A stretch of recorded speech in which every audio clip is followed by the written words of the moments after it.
لو تناهيتم إلى سر الحياة وصنعتم كائنا حيا نرى لم نزد إلا يقينا بالإله لم نزد إلا يقينا بالإله. تو بھائی آگے بہت بڑی جنت ہے. یہ دنیا حقیقت میں کیا ہے؟ یہ حقیقت وَإِنَّ الدَّارَ الْآخِرَةَ لَهِيَ الْحَيَوَانُ. قرآن کہہ رہے اصل کیا ہے؟ آخرت. اب قرآن اپنے نیک بندوں کو خطاب کر کے کہتا ہے میرے نیک بندوں کی یہ صفات ہیں. وہ نماز کی پابندی کرتے ہیں, وہ راتوں کو اللہ کے سامنے اٹھ کے مناجات کرتے ہیں, دعائیں مانگتے ہیں اللہ ہمیں اس جنت سے محروم نہ کرنا جس جنت کا تو نے اپنے پیغمبروں کی زبان ہم سے وعدہ کیا ہے. بس ایک آیت پڑھ کے میں بیان ختم کرتا ہوں. دیکھو یہ جو سورہ آل عمران کی آیت ہے نا, بڑی زبردست آیت ہے. ان فی خلق السماوات والارض واختلاف اللیل والنہار لآیات لأولی الالباب. ایک انگریز کا واقعہ سناتا ہوں پھر یہ آیت سمجھ میں آئے گی. ڈاکٹر محمود غازی صاحب بہت بڑے اسکالر گزرے ہیں, اللہ ان کو کی مغفرت فرمائے, بڑا کام کیا انہوں نے.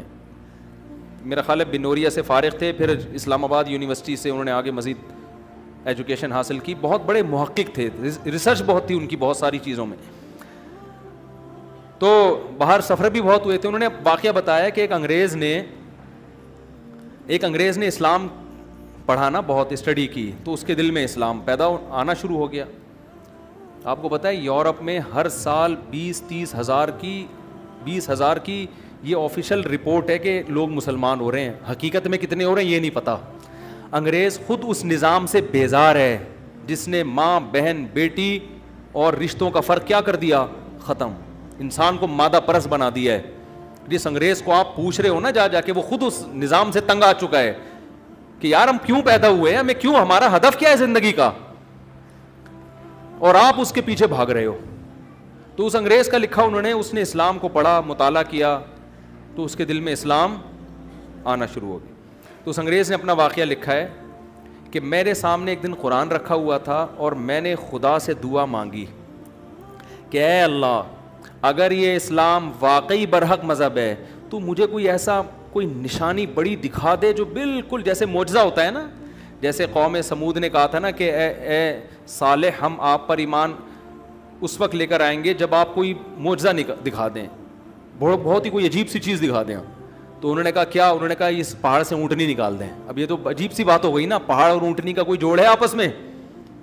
تو انہوں نے اشارہ کیا, پہاڑ سے کیا نکل آئی؟ اونٹنی نکل گئی. تو اس انگریز کو بھی بیٹھے بیٹھے یہ خیال آیا کہ یا اللہ مجھے کوئی ایسی محیر العقول کوئی چیز ہو جائے نا جو عقل دنگ رہ جاتی اور آدمی کہتا ہے یار اس کا تو کوئی لاجک سبب بنتی نہیں ہے, یہ تو اللہ نے ہی کیا ہوگا.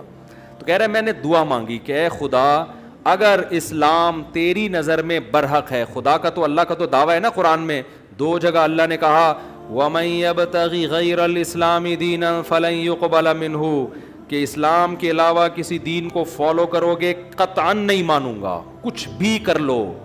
تم 100 دفعہ کہو میرے باپ دادا یہ کرتے تھے, میں مجبور تھا, میں جس ریاست میں پیدا ہوا اس کا یہ مذہب تھا, اللہ کہیں گے ہرگز قبول نہیں. اور ایک جگہ اللہ نے کہا ان الدین عند اللہ الاسلام, دین اللہ کی نظر میں صرف کیا ہے؟ اسلام ہے. اتنا مزہ آتا ہے نا یہ آیتیں پڑھتے ہوئے کہ ہمیں اور کانفیڈنس پیدا ہوتا ہے کہ ہم کس کے دین پر ہیں. یہ آپ کو کسی مذہبی کتاب میں ایسے دعوے نہیں ملیں گے, اتنے واضح اور اتنے صاف ستھری زبان میں جو پوری دنیا سمجھ رہی ہو کہ اللہ کیا کہہ رہا ہے. عربی تو 20 ملکوں کی زبان ہے, اتنا واضح کلیئر کر دیا اللہ نے. ان الدین عند اللہ الاسلام, دین اللہ کی نظر میں صرف کیا ہے.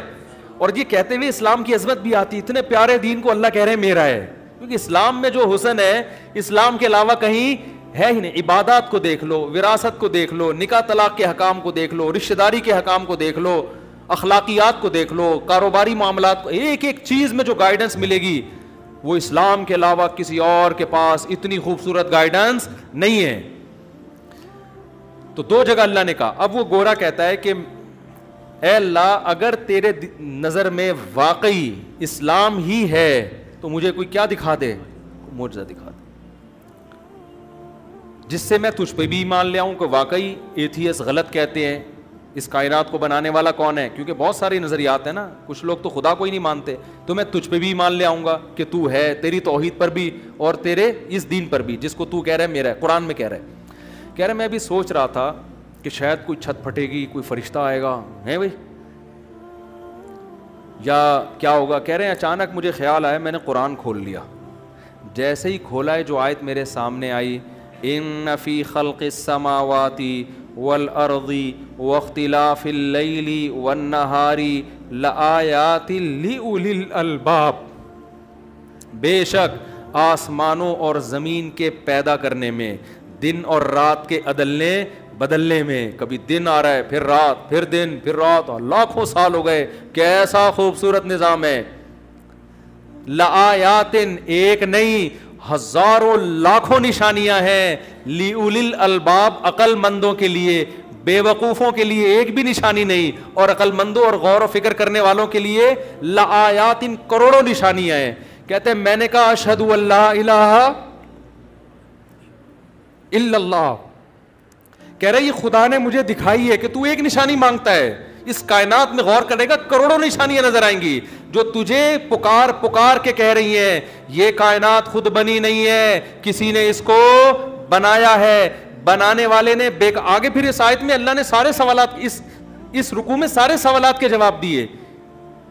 اس میں تو اللہ نے بتا دیا یہ خود نہیں بن سکتی, دیکھو یہاں چینجر کے بغیر چینجنگ نہیں ہو سکتی. نیوٹن کہتا تھا نا کوئی چیز اگر ساکن ہے ہمیشہ ساکن رہے گی جب تک اس کو موو کرنے والا کوئی نہ ہو, اور جو چل رہی ہے ہمیشہ چلتی رہے گی جب تک روکنے والی پاور نہ ہو. تو بتاؤ جو کائنات جس کی ایک ایک چیز چینجر کے بغیر چینج نہ ہو سکتی ہو تو کریٹر کے بغیر کریٹ کیسے ہو سکتی ہے؟ وہ نہیں آ رہی سمجھ میں, ڈنڈا لے کے نا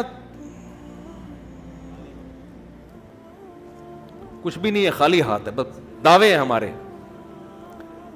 میں سوچتا ہوں پیغمبر صلی اللہ علیہ وسلم کتنا پریشان ہوتے ہوں گے, آپ کی دعوت تو بہت جاندار تھی نا, لیکن پھر وہی بیہودہ سوالات ہوتے تھے, تو کتنا پریشان ہوتے ہوں گے.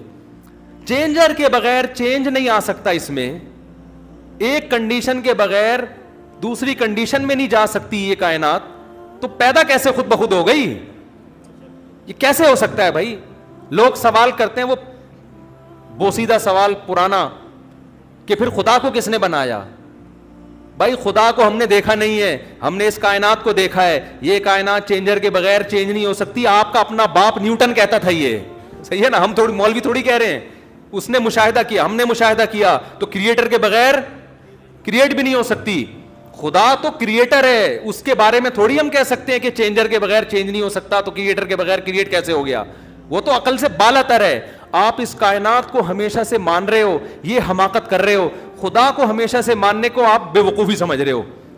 تبھی میں کہتا ہوں یہ ایسے ہے جیسے بارش سے بھاگا پانی سے بچنے کے لیے اور کھڑا ہو گیا پرنالے کے نیچے آ کے. اب پرنالے کے نیچے کھڑا ہوا ہے نا, پانی دھڑا دھڑ گر رہا ہے, پرنالے سمجھتے ہیں؟ کسی نے کہا یہاں کیوں کھڑا, کہہ رہے بارش ہو رہی ہے یار, تو یہاں کیا ہو رہا ہے؟ تو یہی ایتھیسٹ پاگل اعتراض کرتے ہیں کہ اگر کوئی خدا ہے تو اس کو کس نے بنایا؟ تم اگر خدا کا انکار کرو گے اس بیس پر کہ وہ ہمیشہ سے کیسے ہے, تو تمہیں یہ ماننا پڑے گا یہ کائنات کیا ہے, ہمیشہ سے. یہ زیادہ بڑا اعتراض ہے, اور تیسرا کوئی آپشن ہمارے پاس ہے نہیں کہ نہ یہ ہمیشہ سے ہے نہ خدا ہمیشہ سے ہے, تو پھر کیا ہے؟ تو اس لیے خدا کے بارے میں تھوڑی بات ہوگی.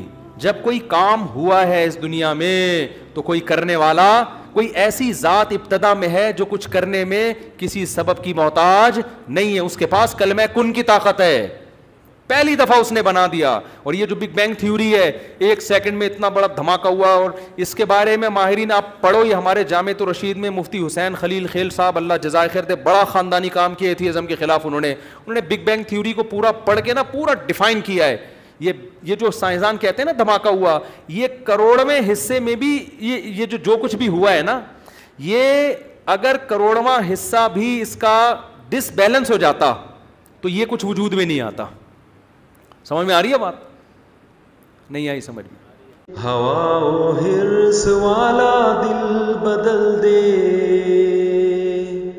میرا غفلت میں ڈوبا دل بدل دے.